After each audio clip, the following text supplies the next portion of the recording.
एक एक श्वास, और उस श्वास में से भी जो श्वास आपको ठीक लगे वो परमात्मा को दीजिए।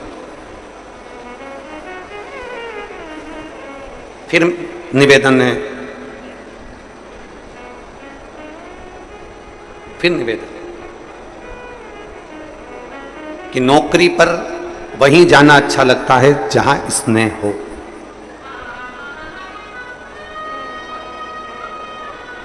नौकरी ऐसी हो जहां जाने का मन करे, और घर ऐसा हो, जम के बोलो, जहां आने का मन करे। घर ऐसा कब हो सकता है? चप्पल कौन कौन पहनता है? जूता कौन कौन पहनता है? अरे हाथ तो उठाओ, चप्पल जूते तो पहनते होगे, ठीक है।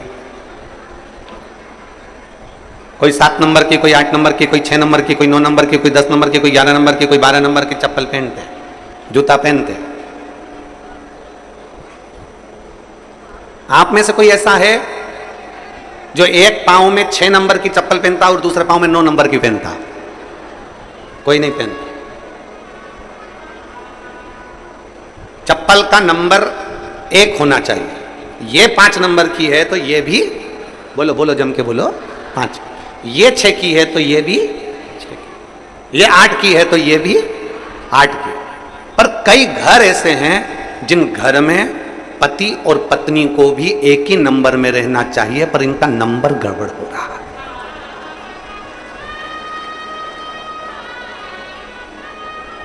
पति 8 नंबर में हो गया और पत्नी 6 नंबर में हो गई तो विवाद चालू हो गया। पत्नी 10 नंबर में हो गई और पति 7 नंबर में हो गया तो विवाद चालू। कितने चतुर हो आप सब। जितने श्रोता भाई बहन आस्था चैनल पर कथा सुन रहे हैं, फेसबुक यूट्यूब पर कथा सुन रहे हैं, जरा विचार करिएगा कि कितनी विद्वत्ता है आप में।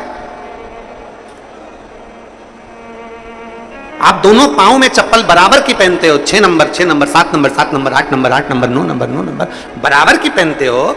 एक ही नंबर की चप्पल दोनों पांव में पहनते हो, और घर पर जाते हो तो विचार करते हो कि पत्नी से झगड़ा हो रहा है, पति से झगड़ा हो रहा है, बच्चों से झगड़ा हो रहा है, रिश्तों में झगड़ा हो रहा है, नातों में झगड़ा हो रहा है। नहीं, शिव महापुराण की कथा कहती है अपने घर के प्रत्येक व्यक्ति का आपस में तालमेल मिलना चाहिए, नंबर 1 ही होना चाहिए, सबका सामंजस्य मिलकर चलना चाहिए। हाँ,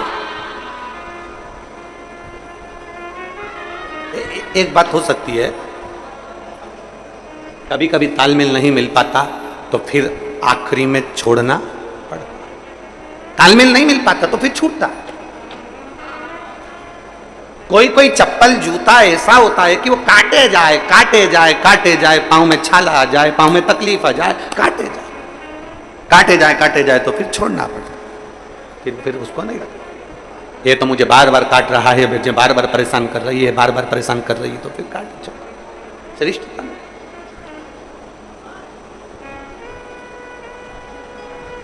जूते, कपड़े और रिश्ते, कौन कौन सी चीज जम के बोलो जरा, सब बोलो, जितने भिलाई वाले बैठे हो सब बोलो, रास्ता चैनल पर जो कथा सुन रहे हैं वो भी बोलो। जूते, कपड़े और रिश्ते, जब ये तंग करने लगे, जूते पांवों में कष्ट देने लगे, कपड़े शरीर पर कष्ट देने लगे, और रिश्ते भी हमको कष्ट देने लगे, तो समझ लेना कि ये तुम्हारे साइज के नहीं है, ये अपने साइज के नहीं है। जूते अगर कष्ट दे रहे हैं पांव में तो समझ लो कि हमारे साइज के नहीं है। कपड़े पहन रहे थे, तंग आ गए, यहां से फटने लगे, कहीं यहां से तकलीफ दे रहे हैं, कहीं यहां से तकलीफ दे रहे हैं, तो समझ लो कि कपड़े हमारे साइज के नहीं हैं। और रिश्ते, संबंध, दूसरे गाली नहीं दे रहे हैं, अपने ही अगर अपने को गाली दे रहे हैं, अपने ही अपने को अपशब्द कर रहे हैं, अपने ही अपने को कोस रहे हैं, अपने ही अपने को आड़ा टेढ़ा बोल रहे हैं, तो समझ लेना रिश्ते भी तुम्हारे साइज के नहीं हैं, तुम इनके साइज के नहीं हो। इसलिए जो जूता कष्ट दे उसको त्याग दो, जो कपड़ा कष्ट दे उसको मत पहनो, और जो रिश्ता आपके जीवन में आपको तकलीफें देना प्रारंभ कर दे, प्रयास करो उसको एक और कर भगवान की भक्ति में रमना प्रारंभ करो।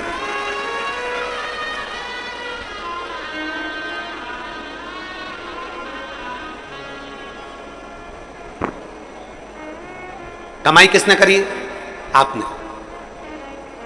मेहनत की आपने, मेहनत आपने करी है, कमाई आपने करी है, परिश्रम आपने करा है, दिन रात पसीना आपने बहाया, दिन रात मेहनत में आप लगे रहे, दिन रात मेहनत में आप लगे रहे, दिन रात तुमने एक कर दिया। दुनिया के लोगों को भले लगा कि पैसा कमाना सरल है, पर आपने पूरी जिंदगी कमाया, तो आपको मालूम है कि कितनी मेहनत करी है। मेहनत करते करते तुम कब 55 साल के हो गए, 50 साल के हो गए, तुम्हें नहीं मालूम पड़ा। तुम कब 48 के हो गए, कब तुम 45 के हो गए, तुमको नहीं मालूम पड़ा। मेहनत तुमने करी, कमाया तुमने, नाम तुमने, शोहरत तुमने, बंगला तुमने, फ्लैट तुमने, कोठी तुमने, जमीन तुमने, दुकान तुमने, प्रॉपर्टी तुमने, फैक्ट्री तुमने बनाई। और मालूम पड़े इतना करने के बाद भी अगर तुम्हारा बेटा तुम्हारे मुख पर आकर तुमसे तेज आवाज में बात कर ले, तो समझ लेना कि यह कोठी और बंगला सब शून्य है। इतनी मेहनत किसके लिए करी थी? अपने बच्चों के लिए। इतना किसके लिए बनाया था? अपने बच्चों के लिए। और आज अपना ही पुत्र, अपना ही बेटा, अपनी बेटी चिल्लाकर बात करे अपने से। जिस ऑफिस में बैठते हो, जिस दुकान पर बैठते हो, वहां नौकर तुम्हारी हा हजूरी करता है, सर बोलिए, सर बोलिए, सर बोलिए, सेठ जी बोलिए। फैक्ट्री में बोल रहा है, सेठ जी बोलिए। नौकर सुलट ठोक रहा है, बार बार तुमको विनती कर रहा है, सर, सेठ जी। दुकान पर नौकर कहता है, सेठ जी, सेठ जी, सेठ जी। दुनिया के लोग, मोहल्ले वाले कहते हैं, सेठ जी, सेठ जी। और पूरी ऑफिस के लोग सर सर कर कर पुकारते हैं। और वही पिता जो अपने बच्चों के लिए कमाता है और घर पहुंचता है, और बेटा जब चिल्लाकर बोलता है, बेटी जब चिल्लाकर बोलती है, पत्नी या परिवार के व्यक्ति जब चिल्लाकर बोलते हैं, तब वो व्यक्ति अंदर से टूट जाता है कि मैंने इनके लिए करा और आज सब सुनना मुझे पड़ रहा है। भीतर से टूटता है, भीतर से।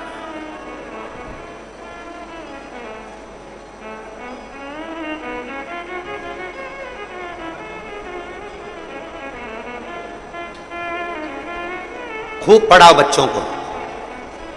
बेटा बेटी की एजुकेशन में कोई कमी नहीं आना चाहिए। बच्चों की पढ़ाई में कोई कमी नहीं आना चाहिए। अपने बच्चों को, अपने बेटा बेटी को खूब पढ़ाओ, खूब एजुकेशन दीजिए, अच्छी ट्यूशन दीजिए, अच्छा पढ़ाइए। पर अपने बेटा बेटी को पढ़ाते पढ़ाते साथ में उसको शिव महापुराण की कथा भी सुनाइए, जिससे बच्चों के अंदर के संस्कार कम ना हो जाएं, वो संस्कारवान बने रहे। पढ़ाओ इतना, तुम्हारी सामर्थ्यता से ज्यादा पढ़ाओ। बच्चा अगर पढ़ना चाहता है तो उसको खूब पढ़ाओ, जितना पढ़ा सकते पढ़ाओ।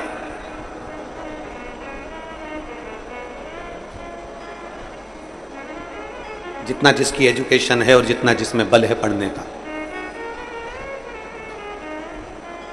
जितना जिसमें बल है।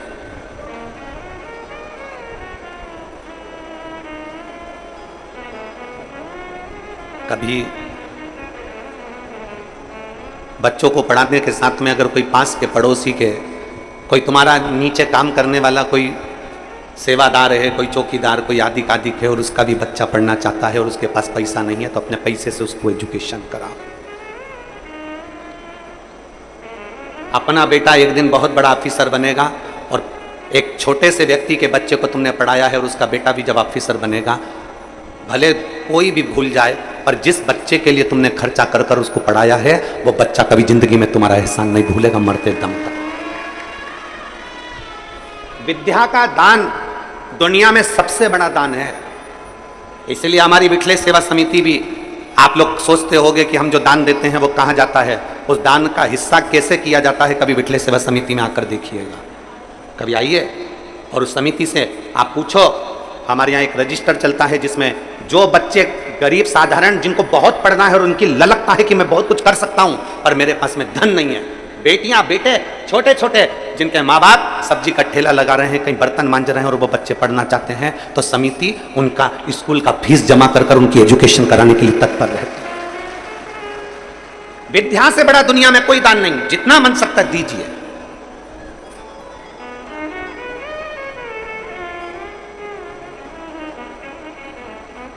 विद्या से बड़ा दान नहीं, दो, कर सकते हो तो कर दो, पढ़ा लो। अपने बच्चों को भी अच्छी एजुकेशन दीजिए। और कोई चाहता है कि अंकल मुझे पढ़ना है, अंकल मुझे पढ़ना है,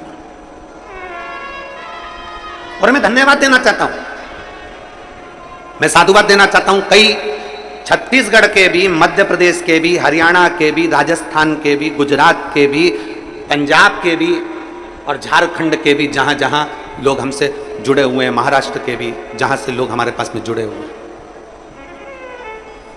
जब कोरोना महामारी आई, उस कोरोना महामारी में कई बच्चों के पिताजी कम उम्र में 45-48 साल की उम्र में मर गए। बेटियां पढ़ना चाहती थी, बेटे पढ़ना चाहते थे, स्कूल में पढ़ रहे थे, नहीं है। मां विधवा, बेधव्य। और अगर ये कथा सुन रहे हैं वो सारे, उनको धन्यवाद देना चाहूंगा, चाहे महाराष्ट्र के हो, चाहे छत्तीसगढ़ के हो, चाहे राजस्थान के हो, चाहे मध्य प्रदेश के हो, चाहे पंजाब के हो, चाहे हरियाणा के हो, चाहे झारखंड के हो, उनको धन्यवाद देना चाहता हूं कि जब कोरोना महामारी में जब पिता चले गया, पिता जाने के बाद मां अकेली पड़ गई और घर में 3-3, 4-4 बच्चे, उनकी एजुकेशन क्या। नवयुवक, उसकी पत्नी जो कि पति 45 साल में, 40 साल में, 38 साल में चले गए और बच्चे छोटे, और मां के पास में कोई काम नहीं, क्या करे वो। कोई मां तो अनपढ़, बिल्कुल पढ़ी लिखी नहीं, बर्तन मांज रही दूसरे के घर में। और उस समय पर जब सीहोर सूचना पहुंची विठले सेवा समिति को, और समिति ने यजमानों को फोन करना प्रारंभ करा, कहीं गुजरात, कहीं राजस्थान, कहीं छत्तीसगढ़, कि साहब 2 बच्चे हैं, उसका खर्चा आप उठाओगे, आप पढ़ाओगे। मैं उनको धन्यवाद देता हूं कि आज तक भी वो यजमान उन बच्चों को, 2 बच्चे, 1 बच्चों को आज तक पढ़ा रहे हैं, और कोई सूचना नहीं समिति के पास में। फिर कोई बात नहीं, हम पढ़ा रहे हैं उस बच्चे को। जब उसके चेहरे से, जब वो बच्चे कुबेरेश्वर धाम पर आते हैं और मिलते हैं, जब उनके चेहरे से पूछो, बेटा पढ़ाई कैसी चल रही है? गुरुजी बहुत बढ़िया। अंकल खर्चा? वो तो कभी हमारे सामने नहीं आते, वो तो बस स्कूल में फीस पहुंचा देते हैं और हमारी ट्यूशन की फीस पहुंचा देते हैं और पढ़ा देते हैं गुरुजी। वो एहसान उस बच्चे की जिंदगी में, छोटे से बच्चे की जिंदगी में, बुद्धि में बैठ गया कि मेरा पिता नहीं था, तब इसने मुझे पढ़ाया। जब वो IAS ऑफिसर बनकर बैठे, जब वो पद पर ऊंचे ऊंचे अहदे पर जब वो बेटा बेटी बैठे हैं, तो खुशी होगी हमको भी और खुशी होगी पूरे क्षेत्र को भी कि वो बच्चा कामयाब हो गया। विद्या से बड़ा कोई दान नहीं है। पढ़ाओ, अपने बेटे को भी पढ़ाओ, अपनी बेटी को भी पढ़ाओ, अपने रिश्तेदारों को पढ़ाओ। मेरा फिर निवेदन है, जैसे उस कल बच्चे ने हिम्मत कर कर कहा कि मैं 10वीं में पास हो गया, मेरा मन नहीं था पढ़ने का क्योंकि मैं फेल हो रहा था, मैं नहीं पढ़ना चाहता था, पर आपकी कथा से मुझे ये बल मिला कि एक प्रयास और करो और फिर पढ़ो। और उस बच्चे ने मेहनत कर कर 10वीं पास करी, तो वो बच्चा बोल कर जाता है कि मैं 12वीं भी आपके कहने पर पास करूंगा। ये बच्चा आज भले दुनिया के लोग हंसते हो कि 10वीं के रिजल्ट के लिए पत्र लिख दिया, 10वीं के रिजल्ट के लिए। मैं तो बच्चों को धन्यवाद दूंगा जब 8वीं का बच्चा भी मेरे पास में पत्र भेजेगा कि हम पढ़ रहे हैं, हम होशियार हो रहे हैं, हम आगे बढ़ रहे हैं। केवल 10th क्लास से मतलब नहीं, 8th क्लास का बच्चा भी जब भेजेगा ना लिख के कि हम मेहनत कर रहे हैं, हम आगे बढ़ रहे हैं। तुम्हारी एजुकेशन से कोई खुश हो चाहे नहीं हो, पर सीहोर वाला महाराज एजुकेशन से सबसे ज्यादा खुश हो। विद्या से बड़ा कोई दान नहीं, विद्या से बड़ा कोई दान। पढ़ो,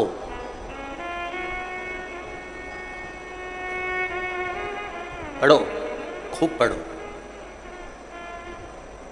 जितना अपने बच्चों को भी पढ़ाओ और साथ में प्रयास करो कि कोई अगर है और उसको जरूरत है एजुकेशन की, उसको पढ़ाए। दान। और मत बुरे कर्म कर बंदे वरना पछताएगा, भगवान की आंखों से तू बच नहीं पाएगा, तू बच नहीं पाएगा। अरे ओ अज्ञानी मत कर नादानी, अरे ओ अज्ञानी मत कर नादानी। अपने जीवन में कुछ अच्छा मान लो, परिवार में रह रहे हो, इतना कमाने के बाद भी अगर परिवार के लोग तुमसे क्रोध में बात करें, गुस्से में बात करें, चिढ़ के बात करें, अकड़ के बात करें, चिल्ला के बात करें, तो दिल टूट जाता है कि मैं दिन भर इतनी मेहनत करती हूँ। कई बहुएं ऐसी हैं दिन भर लगी रहती है, दिन भर सुबह से उठती है, झाड़ू पोछा बर्तन भांडा सब करती सबका खाना बनाकर, सबको खिलाकर, बच्चों को स्कूल भेजकर, पति का टिफिन भेजकर, आखिरी में 2 रोटी खाने बैठती है। और उस समय भी अगर घर के लोग उससे चिढ़कर, क्रोध में आकर, अकड़ में, पति ऑफिस से आया और चिल्लाकर बात करे, बच्चे स्कूल से आए और चिल्लाकर बात करें, तो वो बहू भी अपनी आंखों से आंसू बहा देती है कि मैं दिन रात इनके लिए करती हूं तो भी मुझे सुनना पड़ रहा है। आदर करो अपनी मां का, आदर करो अपने पिता का, आदर करो अपने गुरु का, आदर करो अपने शिक्षक का, वो टीचर का भी आदर करो जो पढ़ाता है तुमको। वो शिक्षक का आदर करिए जो शिक्षक तुमको एजुकेशन के लिए तत्पर करता है, पढ़ाता है। अपने बच्चे को छोड़कर एक महिला शिक्षक, चाहे वो महिला पुलिस हो, चाहे एक सरकारी नौकरी करने वाली महिला कोई हो, चाहे वो महिला शिक्षक हो, अपने बच्चे को घर छोड़कर आती है और अपने बच्चे पर कम ध्यान देकर स्कूल के बच्चे पर अगर वो अच्छे से ध्यान दे रही है तो ये जान लेना कि तू एक बच्चे को छोड़कर 1000 बच्चे से तैयार कर रही है जो आने वाले समय में कहीं ना कहीं उच्च पद पर विराजमान हो। ना ध्यान दिया।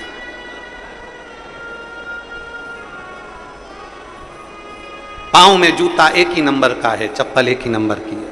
निवेदन है, जूता, कपड़ा और रिश्ते जब कष्ट देने लगे ये तीनों तो समझ लेना कि ये हमारी साइज के नहीं है। कोई तुमको दिन रात कष्ट दे रहा है। भगवान कृष्ण की कथा आती है, उनके बुआ का लड़का शिशुपाल अपशब्द कह रहा है। सग्गी बुआ का लड़का था भगवान कृष्ण की, सग्गी बुआ का बेटा था भगवान कृष्ण की, और गाली पर गाली दे रहा था। तो भगवान कृष्ण समझ गए थे कि जूता, कपड़े और रिश्ते जब कष्ट देने लगे तो समझ लो कि ये मेरे साइज के नहीं है, ये मेरी साइज के नहीं है। ये मेरी बुआ का लड़का होकर मुझे गाली देता है, ये मेरी बुआ का लड़का होकर अपशब्द कह रहा है, मेरे साइज का नहीं है, हमारी बराबरी का नहीं है। कोई ऊंचे ऊंचे पद पर बैठकर भी अगर आपको गाली दे, अपशब्द दे, बद्दुआ दे तो समझ लो ये तुम्हारी साइज का नहीं है। बड़े ऊंचे ऊंचे पद पर बैठ गए और मालूम पड़े तुमको गाली दे रहे हैं, तुमको अपशब्द कर रहे हैं, तुमको बद्दुआ दे रहे हैं, तुमको आड़ा टेढ़ा कर रहे हैं, समझ लेना ये तुम्हारी साइज का नहीं है, ये तुम्हारी साइज का नहीं है।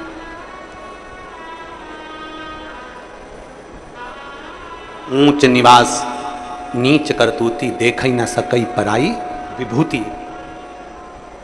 ऊंचे पद पर बैठने पर भी अगर आपका सुख उनसे देखा नहीं जा रहा,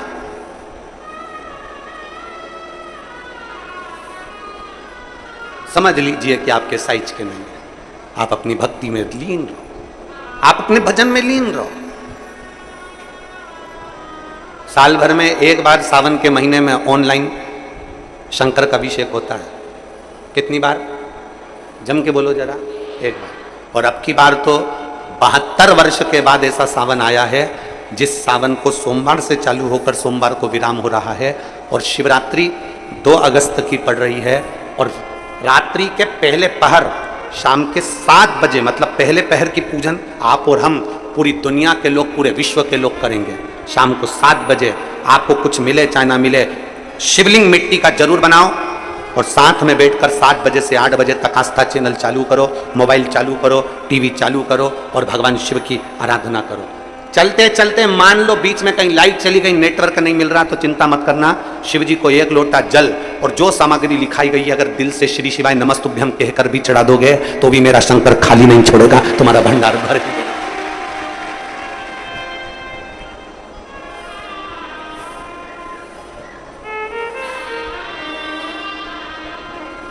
भर दे। उत्साह के साथ पूजन करना। तुम्हें लगना चाहिए कि 2 अगस्त को मेरा बाबा मेरे घर आ रहा है। इतनी खुशी रखो उस दिन, इतनी प्रसन्नता रखो कि मेरा बाबा मेरे घर आ रहा है।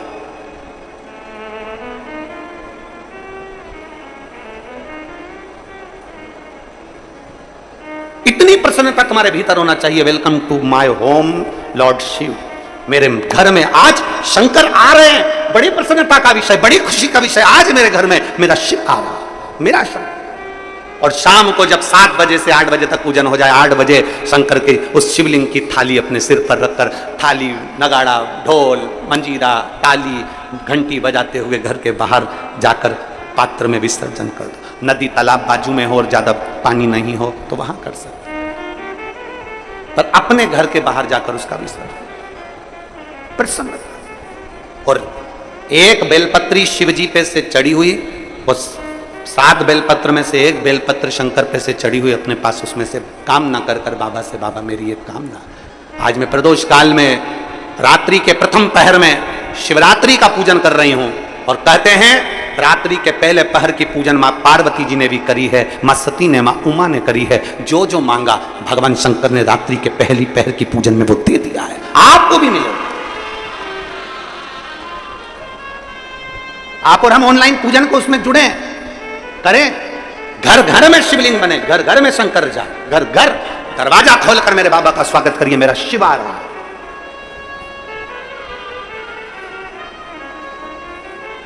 एक व्यक्ति ने प्रश्न किया, गुरुजी महा महीने की शिवरात्रि जो आती है फरवरी में, वो सबसे बड़ी शिवरात्रि होती है, आप सावन की शिवरात्रि को इतना बड़ा बना दिए, इतना बड़ा बना दिया, सावन की शिवरात्रि में ऐसा क्या है?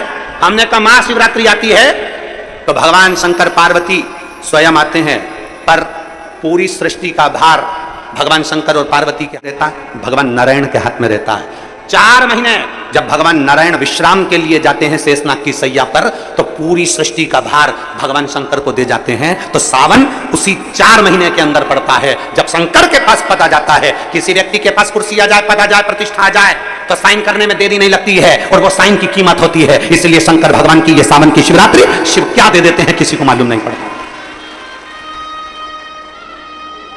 मेरे भगवान शंकर किसका साइन कर दे, क्या दे दें, किसको दे दें? चोर को कुबेर बना देते हैं, भस्मासुर को अपना कंगर प्रदान कर देते हैं, लंकाधिपति रावण को सोने की लंका दे देते हैं। अगर कोई पूछे ये सब कुछ कब दिया गया, भस्मासुर को कंगन कब दिया? श्रावण के महीने में।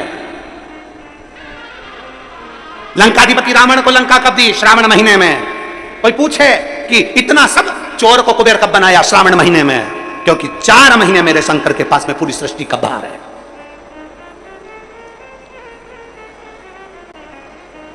जो विधायक के पद पर बैठा है, जो मंत्री के पद पर है, जो कलंत्री के पद पर बैठा है, जो कोई ऊंचे ओहदे पर बैठा है, जब तक उसकी सत्ता है, कुर्सी है, तब तक जो भैया भैया भैया, तो वो अब पद ही नहीं रहे, जब फिर उस समय पर हाँ भैया जब बात करो। इस समय तो सावन के महीने में तो तुम जैसे भजो, जैसा तुम्हारा मन पड़ जाए वैसे भजो। शाम को 7 बजे जैसे ही शंकर जी के सामने बैठो, पूजन की थाली लगाकर शिवलिंग तैयार कर बैठो, भगवान की आराधना करने के लिए बैठो, उससे भजन करते हुए खूब लाड़ प्यार से। ऐसा उमंग तुम्हारे भीतर होना चाहिए कि मेरा बाबा मेरे दुख मिटाने के लिए आज मेरे घर में प्रवेश कर रहा है। करेगा। एक पत्र है, मेरा नाम ललिता यादव है, पति का नाम ऋतुराज यादव है, मैं भिलाई 3 की निवासी हूं। मेरा मोबाइल नंबर ये है। कहीं बैठी हैं क्या? कहीं बैठी हैं? अगर कहीं बैठी हो तो हाथ हिला सकती हैं। मेरा नाम ललिता यादव है, पति का नाम ऋतुराज यादव है, पता भिलाई 3 की निवासी हूं। मेरा मोबाइल नंबर ये है। कहीं बैठी हो तो हाथ हिला सकते हैं, और हो तो बेलपत्र लेने के लिए आ सकते हैं, और अगर बच्ची साथ में आई हो तो उसको भी ला सकते हैं। मेरी बेटी का नाम लावी यादव है, उसका जन्म 28/12/2018 को हुआ। अभी क्या चल रहा है? जम के बोलो। 2024। जन्म कब हुआ है? 28/12/2018 को। मेरी बेटी जन्म से ही बोल नहीं पाती थी। हम लोग बहुत परेशान हो गए, डॉक्टर को दिखाया तो उन्होंने सीटी स्कैन किया। सीटी स्कैन में आया कि ये बच्ची बोल नहीं सकेगी, इसके जन्म से ही इसकी जिह्वा, इसकी तालू बेकार, ये नहीं बोलेगी। डॉक्टरों ने कह दिया इसकी आवाज नहीं आ सकती कभी भी। अब करें तो करें क्या?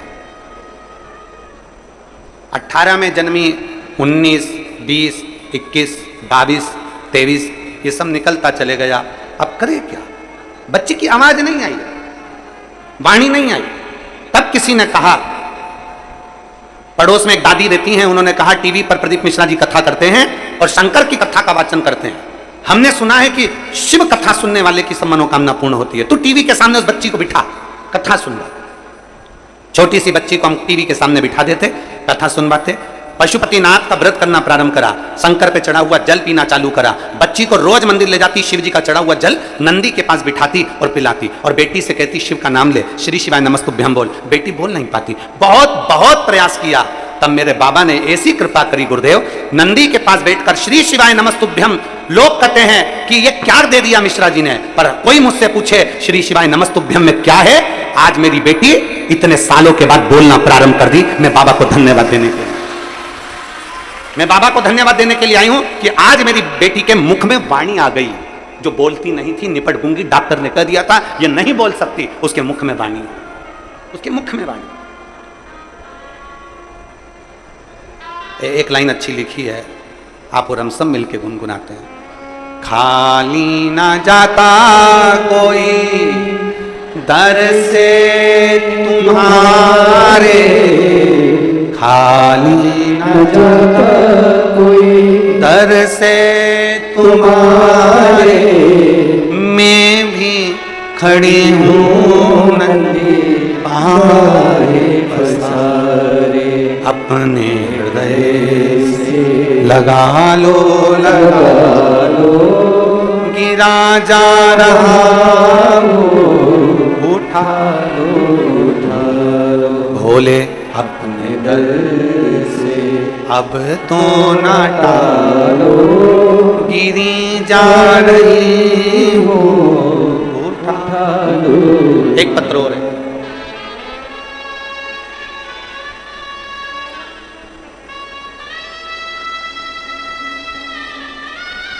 मैं कमलेश कुमार साहू, नाम लिखा है इन्होंने कुसारी डीही। सही बोले हम? आप ही हैं? हाथ हिलाओ एक बार। श्री शिवाय नमस्ते। कुसारी डीही, कन्हैयापुर चौक, दुर्ग के निवासी हैं। आइए। मेरा बेटा भावेश कुमार साहू, गोत्र गुरुपंच, जन्म से सुनता नहीं है और बोल भी नहीं पाता। जब ना बोल पाता था ना सुन पाता था जन्म से, इसके कान भी नहीं थे, इसकी वाणी भी नहीं थी। डॉक्टर ने कह दिया था ये ना बोलेगा ना सुनेगा। गुरुदेव, बच्चा बड़ा होते चले गया पर इसकी आवाज नहीं आई, ना वाणी आई, ना कान की शक्ति आई। तब किसी ने कहा, सीहोर वाला महाराज कथा कहता है, शिव पुराण कहता है, टीवी के सामने सुनाओ। हमने बेटे को टीवी के सामने आसन लगाकर कथा सुनवाई। बच्चे को लेकर हम सीहोर पहुंच गए। हमने सुना है सीहोर का कंकर शंकर है। हम कुबेरेश्वर धाम पर रुद्राक्ष लेकर आ गए। उस रुद्राक्ष को और कंकर को लाए, रुद्राक्ष को तांबे के कलश में गलाते, शिव जी को जल चढ़ावाते और वो जल अपने बेटे को पीने को दे देते। बच्चे को भी लेकर मंदिर जाते, नंदी के पास बिठाकर शिव नाम पिलवाते, श्री शिवाय नमस्तुभ्यम का जाप करवाते। मैं बाबा को आज धन्यवाद देने के लिए आया हूँ। डॉक्टर ने तो सर्टिफिकेट दे दिया था कि ये बोलेगा नहीं सुनेगा नहीं। आज मेरा बच्चा बोलता भी है और सुनता भी है। मैं बाबा को धन्यवाद देने के लिए।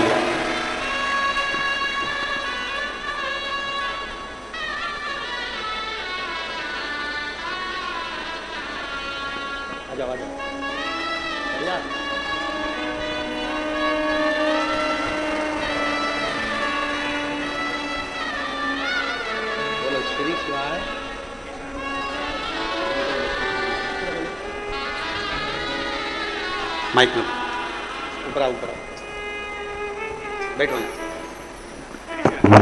श्री शिवाय नमस्तुभ्यम।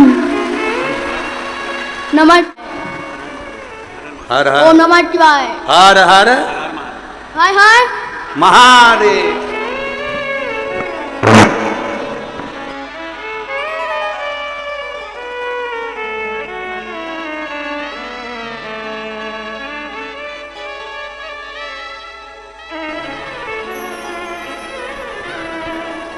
और खाली ना जाता कोई दर से तुम्हारे, खाली न जाता कोई दर से तुम्हारे, मैं भी खड़ी हूँ नंदी पाए पसारे, अपने हृदय से लगा लो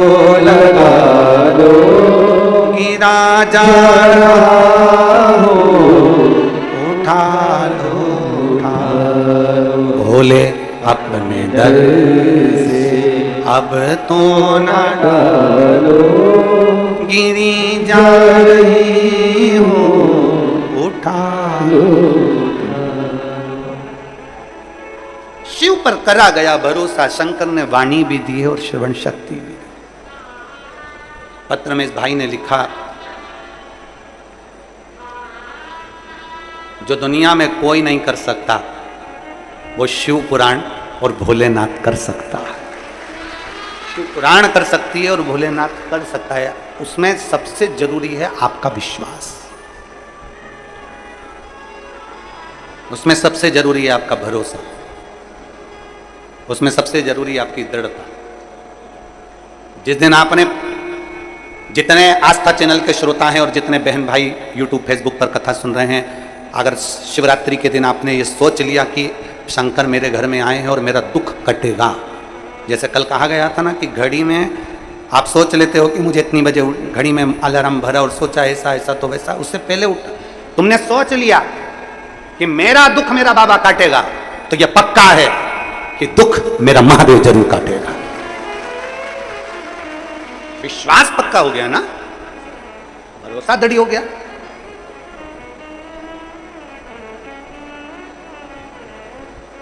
और मैंने तेरे ही भरोसे बाबा, तेरे ही भरोसे हवा बिच उड़ती जावांगी बाबा, डोर तो छड़ी ना मैं कट्टी जावांगी, भोले मैं तेरी पतंग, शंभो मैं तेरी पतंग, हवा बिच उड़ती जावांगी बाबा, डोर तो छड़ी ना मैं कट्टी जावांगी, भोले मैं तेरी पतंग, शंभो मैं तेरी।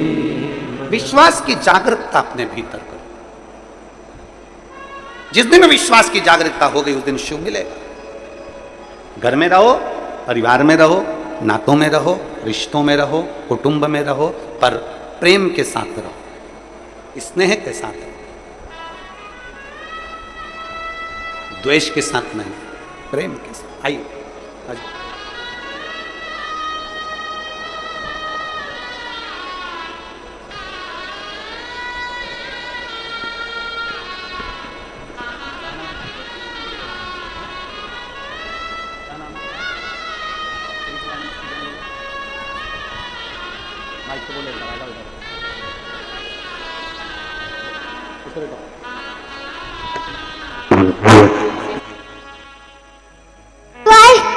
नमस्तुभ्यम, नमस्तुभ्यम, हर हर महादेव। जय।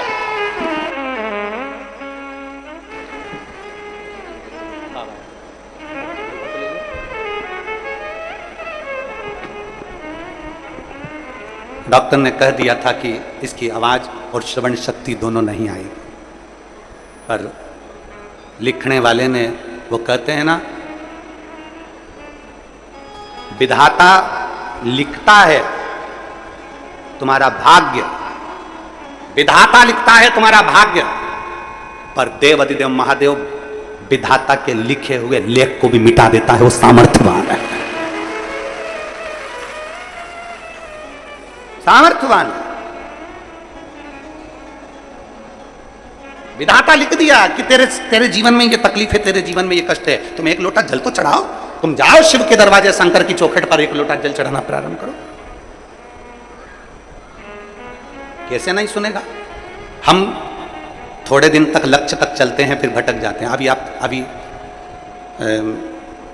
2 अगस्त की पूजन करोगे, उससे पहले लोग तुमको भड़काना प्रारंभ कर देंगे।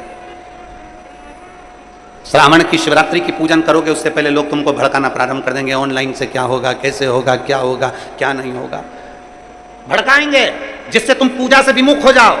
भगवान भी चाहते हैं क्योंकि तू पूजन करेगी तो मुझे देना पड़ेगा, और तू किसी के कहने में आ गई और तूने पूजन छोड़ दी तो तुझे देना नहीं पड़ेगा। भगवान भी ये चाहते हैं, अगर सब पूजन करेंगे तो मुझे देना पड़ेगा, सबका भंडार बनना पड़ेगा, सब पे करुणा करना पड़ेगा। इसलिए कई मैसेज आएंगे, कई तरह के लोग भड़काएंगे, कई तरह के लोग आग लगाएंगे।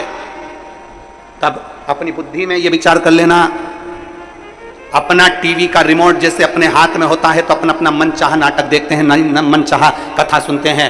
अपना रिमोट, अपनी सोच का रिमोट, आपका खुद का रिमोट किसी दूसरे के हाथ में मत देना। कोई कहे बैठ जाओ, बैठ गए, कोई ने आपको गाली दे दी, आप रोने बैठ गए, किसी ने अपशब्द कह दिया, आप रोने बैठ गए, किसी ने कुछ बोल दिया, आपको दुख हो गया। नहीं, अपना रिमोट अपने पास में रखिए।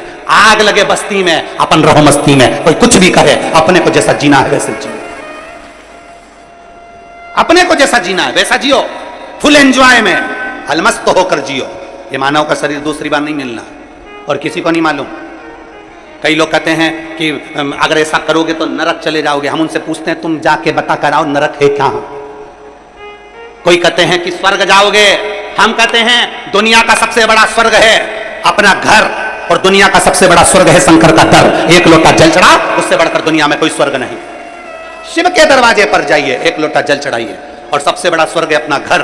घर में आराम से रह रहे हो, 2 रोटी खा रहे हो, फुल प्रेम से आराम से सो रहे हो, भरचक नींद भी आ रही है, चकाचक मम्मी रोटी भी दे रही है, खूब प्रेम से सब मिल रहे हैं, तो इससे बढ़कर स्वर्ग कुछ नहीं हो सकता। इससे बढ़कर स्वर्ग कहां हो? किसने देखा? जो मर कर गए वो आज तक बताने नहीं आए कि हम स्वर्ग में है कि नरक में, और जो जिंदा है वो जाते नहीं है, तो बताएगा कौन कि नरक है कि कहां, कि स्वर्ग है कि कहां? फुल एंजॉय में जियो अपनी खुशी, आग लगे बस्ती में अपन रहो मस्ती में, फुल एंजॉय। जीवन का एक आनंद, अपनी प्रसन्नता होना चाहिए। किसी ने कुछ कह दिया रोने बैठ गए, किसी ने कुछ कह दिया मुंह उदास कर कर बैठ गए, मतलब तेरा रिमोट दूसरे के हाथ में है इसलिए वो दबाता है और तू रोने बैठ जाता है। उसने कहा और तू मुंह उदास कर लेता है। तेरा रिमोट तू अपने पास रखना। मैं चाहे ये करूं, मैं चाहे वो करूं, मेरी मर्जी। कोई कह दे कि शिवरात्रि का पूजन मत करो और तुम नहीं करो, किसी ने मैसेज डाल दिया मत करो मत करो। अरे अपना मन होना चाहिए, मेरा मन। हम दूसरे से थोड़ी ना करें कि तू कर, हमारा। कैलाशी अविनाशी, दुनिया का पालनहार, करुणा करने वाले शिव।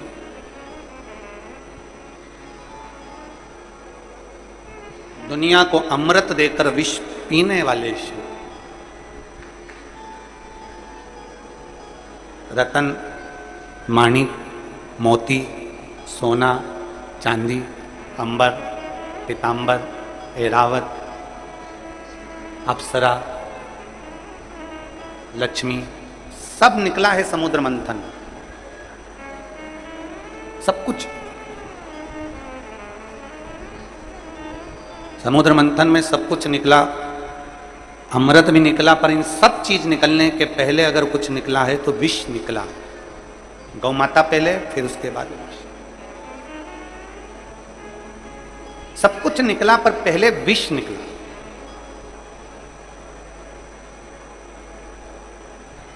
तीन क्रम है। आप कुछ भी काम करोगे उसके 3 क्रम है। पहला, दुनिया के लोग आप पर हंसेंगे। जब आप कुछ काम करेंगे, आप कुछ आगे बढ़ने का प्रयास करेंगे तो 3 क्रम है। उसमें सबसे पहला क्रम है दुनिया के लोग आप पर, जम के बोलो जरा, हंसेंगे। फिर आप जब आगे बढ़ने लगेंगे, उन्नति की ओर चढ़ने लगेंगे, तब दुनिया के लोग आप पर ताने कसेंगे। 3 क्रम है। पहले दुनिया के लोग आप पर हंसेंगे, ताने कसेंगे, आपका विरोध करेंगे, आपको अपशब्द कहेंगे, और फिर तीसरे नंबर पर है जब आप बहुत उन्नति की सीढ़ी पर चढ़ जाओगे, फिर दुनिया के लोग आपका हाथ जोड़कर नमन भी करेंगे। निश्चित। पहले हंसेंगे। एक बेटी ने लिखा,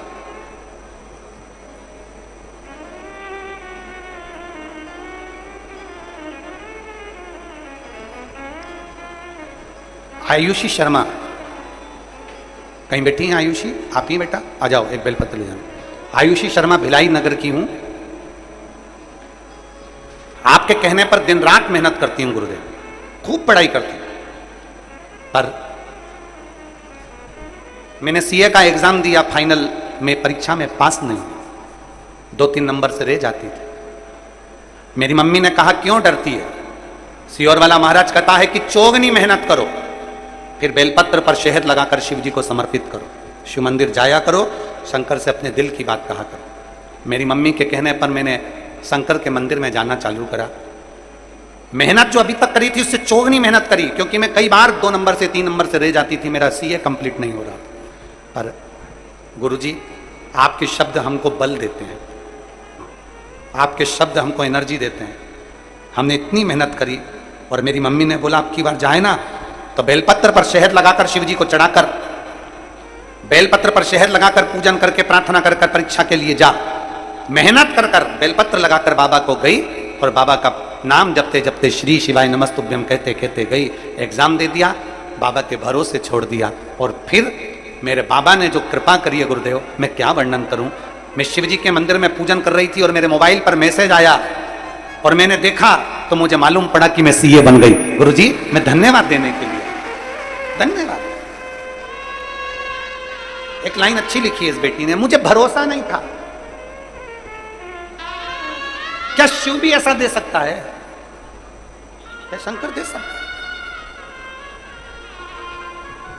और मेरा बेटियों से निवेदन है, बेटों से निवेदन है, शिव ने तो दिया है पर साथ में आपकी मेहनत भी रंग लाई है। जो आप चौगनी मेहनत करते हो ना, ये मेहनत आपको ऊर्जा प्रदान करती है, तब जाकर आप आगे बढ़ पाते हो। ऊर्जा प्रदान। अजब।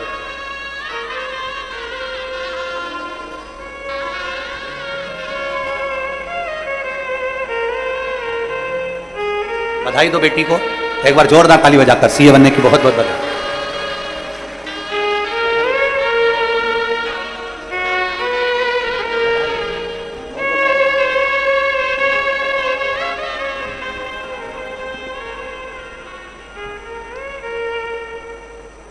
दुनिया हंसती है पहले।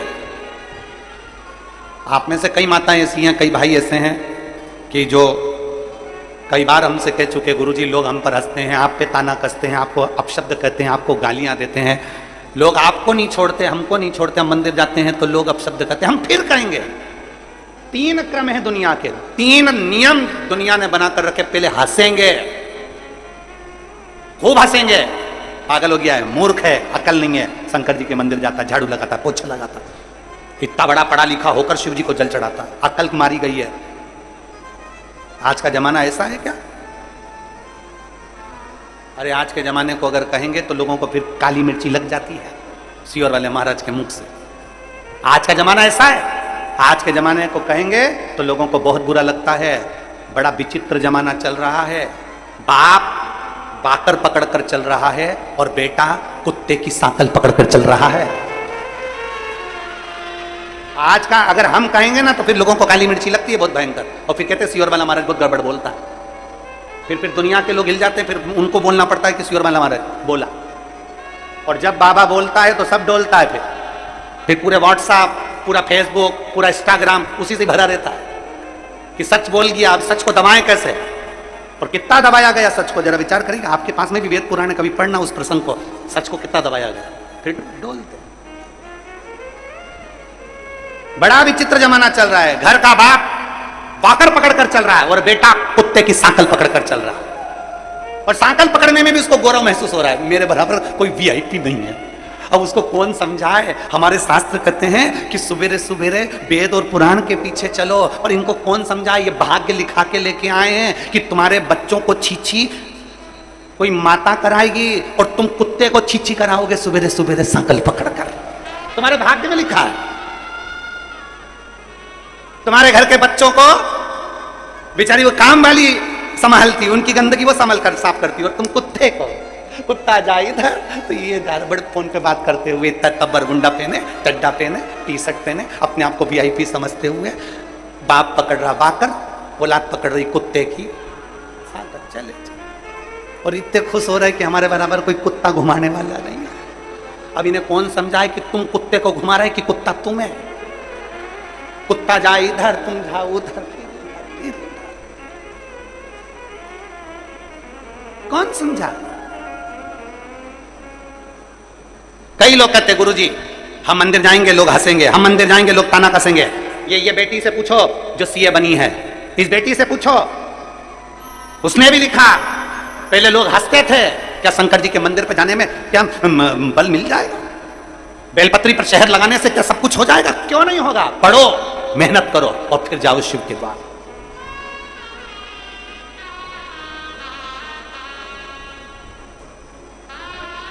उड़ाने वाले तो कुछ भी उड़ा देंगे, कह देंगे अब वो गुरुजी का उड़ाया ना किसने, गुरुजी का बेटा ही फेल हो गया।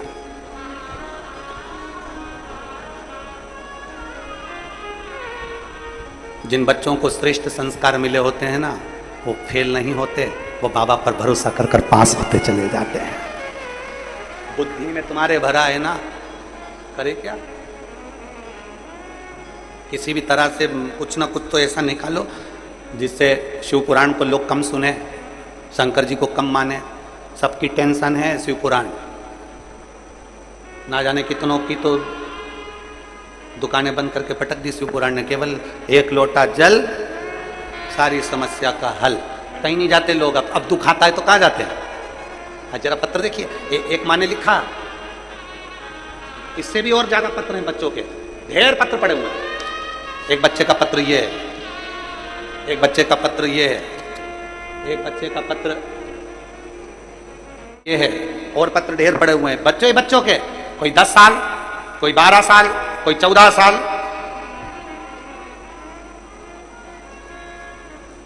10 साल, 12 साल, ऐसे कई पत्र हैं, कई पत्र।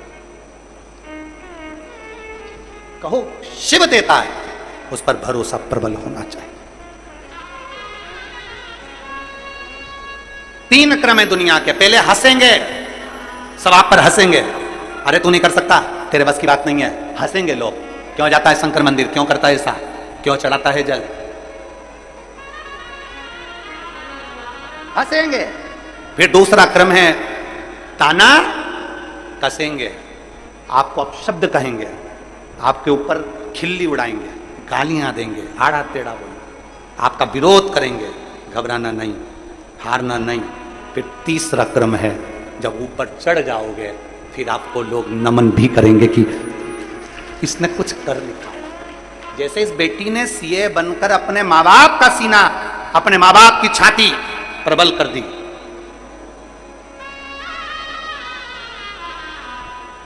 पढ़ोगे, विद्वान बनोगे तो अपने माता पिता की छाती बढ़ेगी। पढ़ो, रोज शंकर के मंदिर जाओ। दुनिया हंसे तो हंसने दो, दुनिया कहे तो कहने दो,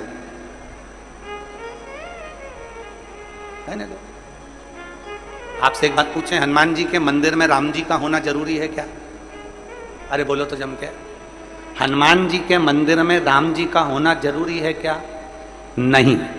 पर राम जी के मंदिर में हनुमान जी का होना जरूरी है। क्यों? किस लिए?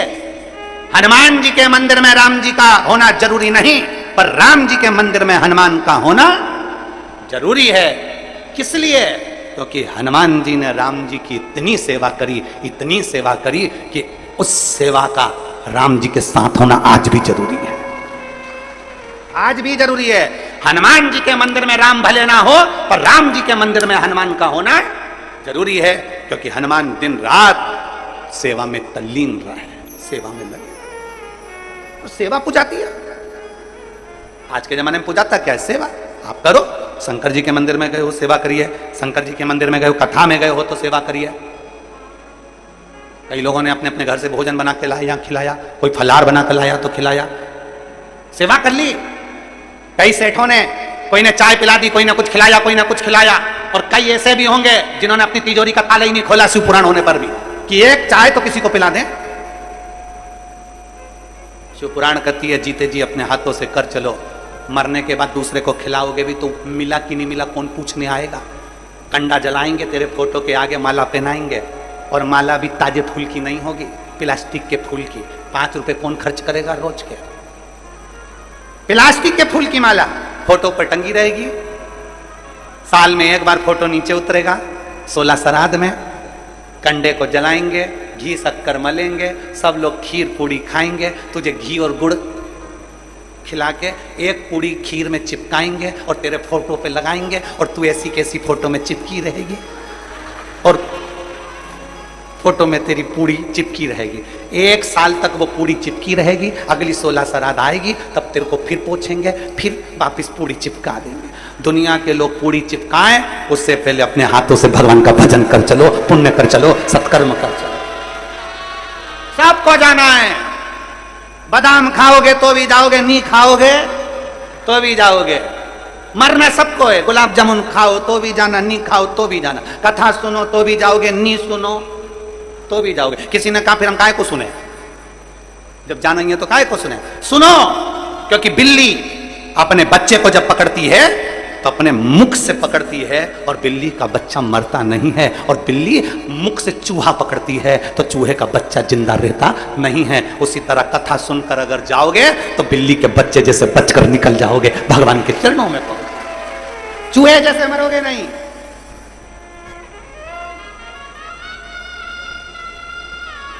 और हम तो बाबा के भरोसे चलते हैं, हम तो बाबा के भरोसे चलते हैं। ये दुनिया वाले जलते हैं, ये दुनिया वाले जलते हैं, हम तो बाबा के भरोसे चलते हैं। एक ब्रह्म में नहीं जिंदगी जीना, एक अपने आनंद में जिंदगी जीना, ब्रह्म में नहीं।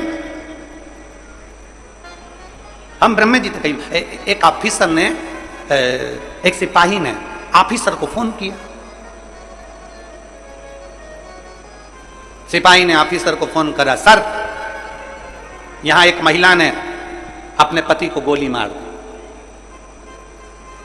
सिपाही ने ऑफिसर को फोन करा, सर यहां एक महिला ने अपने पति को गोली मार दी। ऑफिसर ने पूछा, क्यों मारी? सर महिला ने पोछा लगाया था, पति गीले पोछे में चले गया। गीले पोछे में चले गए, गोली मार दी। हाँ, उस महिला को गिरफ्तार करा कि नहीं करा? सर अभी नहीं करा। क्यों नहीं करा? क्योंकि पोछा गीला है।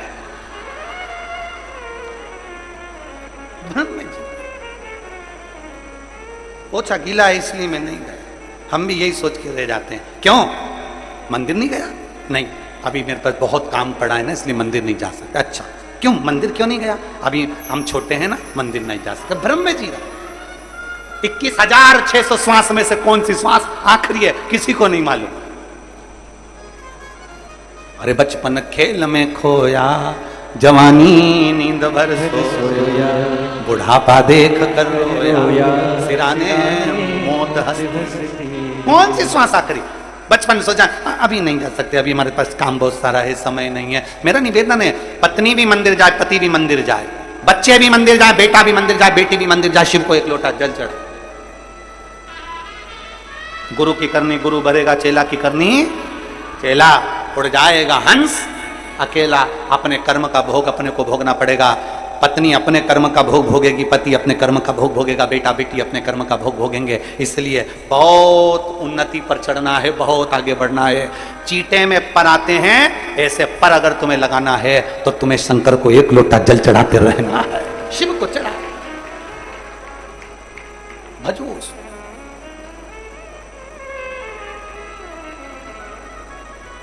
उसको याद करते रहो, उसका स्मरण करते रहो। कोई जाए जो काशी में, मेरा बेगाम ले जाए। कोई जाए जो काशी में, मेरा पैगाम ले जाए। मैं खुद तो नहीं सकता, मैं खुद तो जा नहीं सकता, मेरा पैगाम ले जाना। कोई जाए जो काशी में, मेरा पैगाम ले जाना। कोई जाए जो काशी में, मेरा पैगाम ले जाना। ये कहना डम रुवाले से तुम्हारी याद सताती है। ये कहना डम रुवाले से तुम्हारी याद सताती है। उन्हें खुद तो नहीं सकता मेरा करेगा ले जाना। कोई जाए जाए जो काश में मेरा करेगा ले जाना। याद करते रहो हर पल, हर घड़ी, हर क्षण याद करो। ना जाने लोग कैसे बिसरा देते हैं भगवान को, हमें तो समझ में नहीं आता। एक बात आप लोगों से कहना चाहेंगे, खेल अपनी बात है, कहना तो नहीं चाहिए, पर कोई मिलने भी आता है ना तो बात करते करते भी हमको तो शिव ही नजर आता है। कथा में तो शिव है, मंदिर में तो शिव है, पर कोई अगर मिल भी रहा है, बात कर भी रहा है, तो ऐसा लगता है कि शिव ही की चर्चा हो रही है, शंकर की ही बात हो रही है। हर पल दिखे, हर पल। अरे जिससे प्रेम होता है ना, जिससे स्नेह होता है, प्रेम होता है, वो सपने में भी आता है, वो हर पल याद आता है। उसी तरह जिस दिन शंकर से प्रेम हो गया, कथा से प्रेम हो गया, शिव पुराण की कथा मैंने सुनी है, मेरी दुख की जब घड़ी आए, मेरे तकलीफ का समय आए, ऐसा कोई अगर समय आया, कोई नहीं आएगा मैं जानती हूं, पर मेरा बाबा कुबेर भंडारी मेरे यहां जरूर आए। प्रेम जुड़ जाए। और प्रेम में बहुत बल होता है जी, बहुत बल। प्रेम में बहुत बल है। प्रेम और प्यार में अंतर है। प्रेम और प्यार में बहुत बड़ा अंतर है। प्यार में खून खच्चर होता है। प्यार में सूटकेस में 32 टुकड़े मिलते हैं। प्यार में और प्रेम में अंतर है। प्यार में खून खच्चर होता है, प्यार में सूटकेस में 32 टुकड़े मिलते हैं। प्यार में जिंदगी बर्बाद हो जाती है, और प्रेम में जीवन आनंदमय हो जाता है। प्रेम और प्यार में अंतर। प्यार इंसान से होता है, प्रेम परमात्मा से होता है। परमात्मा, बहुत अंतर है दोनों में, बहुत। प्यार में 4 दिन की चांदनी, अरे वाह, नजर उतार दूं तुम्हारी, क्या जोरदार बोले हो।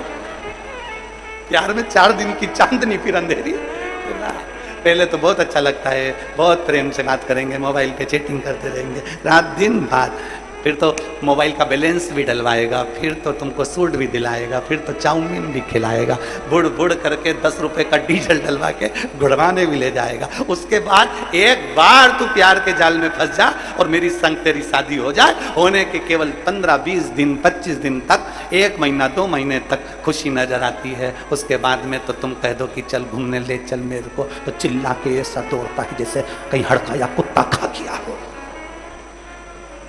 प्यार और प्रेम में अंतर है। संसार के लोगों से करा वो प्यार होगा, पर परमात्मा से किया वो प्रेम ही कहलाता है।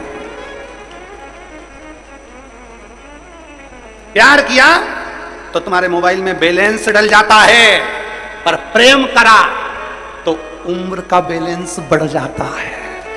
उम्र का बैलेंस बढ़,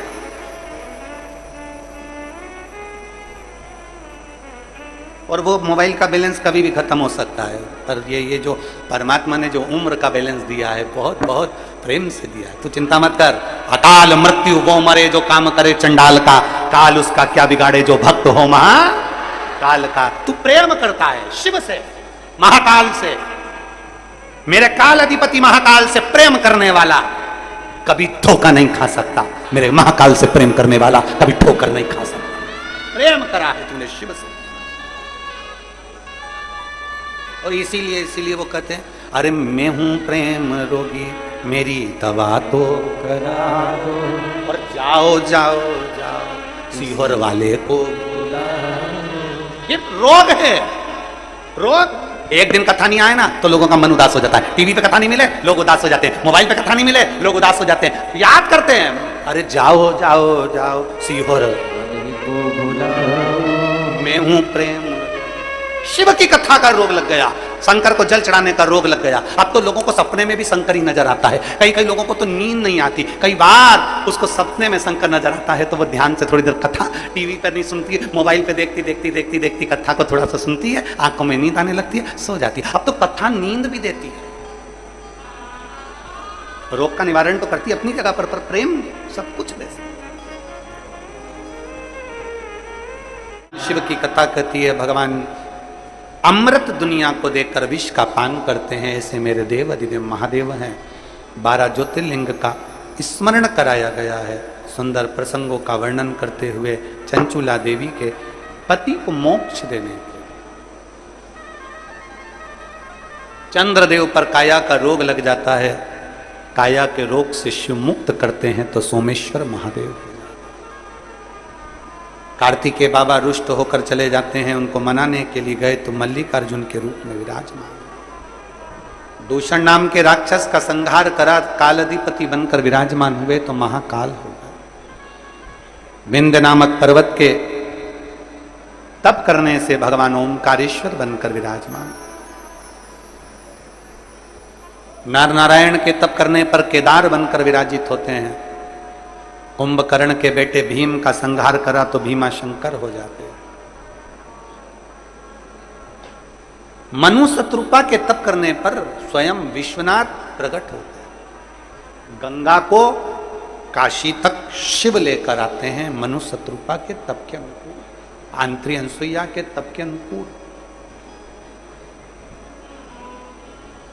एक भक्त के लिए भगवान काशी में गंगा लेकर आ जाते हैं तो ये भक्त का भाव होना चाहिए कि साल में एक बार पवित्र नदी का जल लेकर सावन के महीने में शंकर की कावड़ जरूर चलाना चाहिए।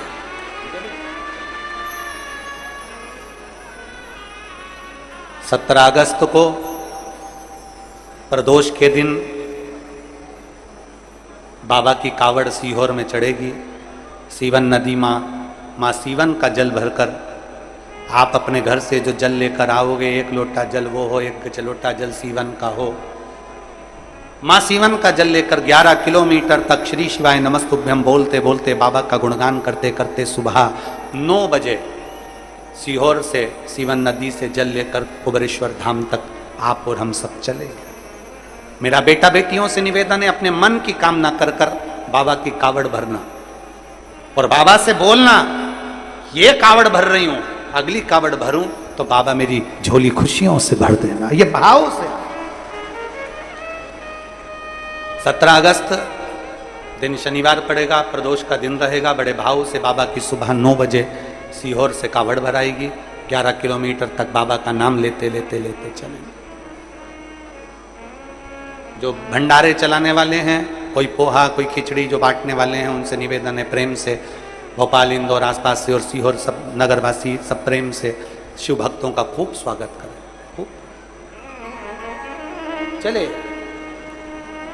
मेरे ओ घरदानी विश्वनाथ बाबा मनु शत्रुपा के तब्बल से काशी में गंगा को लेकर आए। काशी में गंगा। अगला वर्णन आया है त्र्यंबकेश्वर का। गौतम बाबा पर गौ हत्या का दोष लगा, तब बाबा स्वयं माहिल्या ने ब्रह्मा विष्णु महेश जी का स्मरण कर कर त्र्यंबक के रूप में भगवान शिव विराजे। अगला वर्णन है वैद्यनाथ बाबा धाम का। रावण शिव को ले जाते भूमि पर रख दिए, उठे नहीं, शंकर वहीं विराजमान हो जाते हैं वैद्यनाथ जी के रूप। अगला वर्णन है फिर नागेश्वर। दारुक नाम के राक्षस का संहार शिव जी ने किया, नागेश्वर के रूप में विराजित हुए। रामेश्वरम भगवान राम शिव जी के भक्त, भगवान शंकर के भक्त रावण का संहार करने जा रहे हैं तो शिव की आज्ञा लेकर जाते हैं। शिव बिना रावण को मारना भी मुश्किल था। रामेश्वर धाम की स्थापना। कृष्णेश्वर सुधर्म नाम के ब्राह्मण की पत्नी घूष्मा के बेटे को जीवित किया बाबा ने, इसलिए उनका नाम कृष्णेश्वर पड़ गया। ऐसे 12 ज्योतिर्लिंग का स्मरण करा। चंचुला देवी के पति बिंदुक प्रेत योनि से मुक्त हुए। चंचुला खंड सौभाग्य कर अपने भक्ति के धाम को जाती है, शिवलोक को जाती है।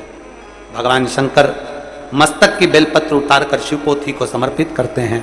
कहते हैं तुम रुका जी, जो इस शिव महापुराण की पोथी का स्मरण करे, सुने, पढ़े, वाचन करे और इस शिव पुराण को हृदय से जो धारण करे, मैं उसके सभी मनवांछित फल की कामना को पूरा कर देता हूं। ऐसी भगवान शंकर की अविरल कथा शिव महापुराण।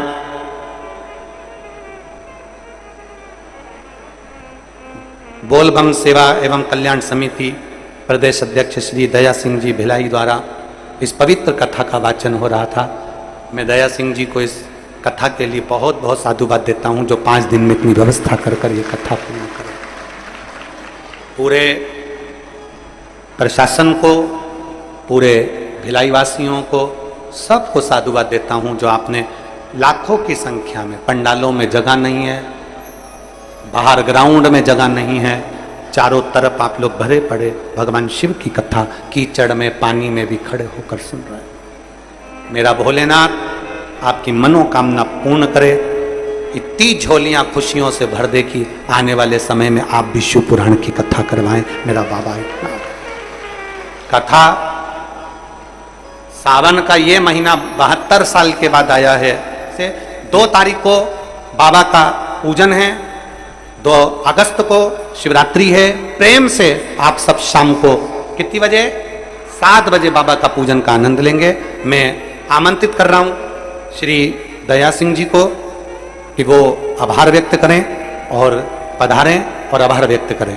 बड़े आनंद के साथ आज जो कथा 7 दिवसीय शिव महापुराण की कथा भिलाई में चल रही है, वो विराम की ओर, भाव भक्ति से आज की कथा को यहाँ विराम की ओर लेते हुए आनंद के साथ कथा का लाभ लेंगे। हर हर। आगामी कथाओं की सूचना आपको दे रहे हैं। 12 अगस्त से 16 अगस्त की जो कथा है, गन्नौद, खरखड़िया, नया रायपुर, ये कथा पक्की है, आप लोग आनंद ले कथा का। 17 अगस्त को कावड़ यात्रा रहेगी। 23 अगस्त से 29 अगस्त तक कौंठा ग्राउंड नांदेड़ महाराष्ट्र में कथा रहेगी। नांदेड़ बाईपास पर यह कथा रहेगी 23 से 29 अगस्त। 3 सितंबर से 9 सितंबर तक गुड़गांव हरियाणा में कथा रहेगी। गुड़गांव हरियाणा में 3 सितंबर से 9 सितंबर तक कथा रहेगी। एक बार जोरदार ताली बजाकर श्री दया सिंह जी के लिए साधुवाद, जिन्होंने